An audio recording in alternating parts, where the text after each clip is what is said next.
بسم الله الرحمن الرحیم. من کتم سره کان الخيار فی یده.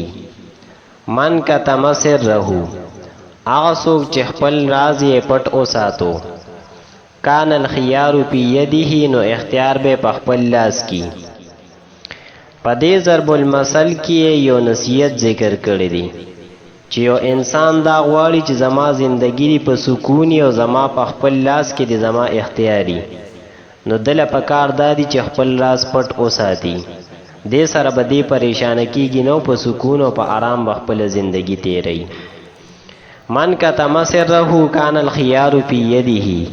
د دې لغوي تحقیق داسې دی چې کتما د باب نصر ینصرون د فعل ماضی واحد مذکر غائب معروف صیغه ده. کتمانن مصدر راځي معنی د پټول.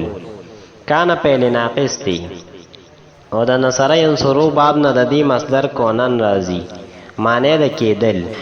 سرون واحد دی جمع اسرارون راځي معنی د راز. خيارون دا مصدر دی د ضربه یضربو باب نه معنی د اختیارول. یدون واحد دی جمع ایدی راځي او جمع الجمع ایادی راځي. من کتم سره کان الخيار فی یده. د دې ترکیب داسې دی چې من اسم موصول، کتم فعل، پدې کې هو ضمیر هغه د دې فاعل، سره کې سر مضاف هو ضمیر مضاف الیه، مضاف سره د مضاف الیه نه دا مفعول به شو د کتم فعل لپاره. فعل سره د خپل فاعل او مفعول به نه دا جمله فعلیه خبریه دا صله شو د من اسم موصول لپاره. موصول سره د صله نه دا مرفوع محلن دا مبتدا شو.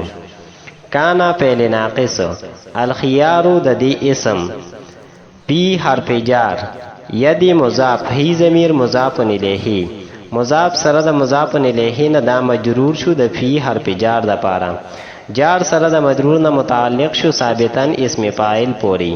ثابتن اسم فاعل پدې کې هو ضمیر هغه د دې فاعل، اسم فاعل سره د خپل فاعل او متعلق نه د شی به جمله خبر شو د کان فعل ناقص لپاره.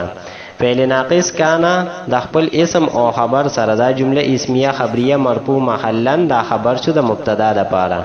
مبتدا سره د خبر نه جمله اسمیه خبریه.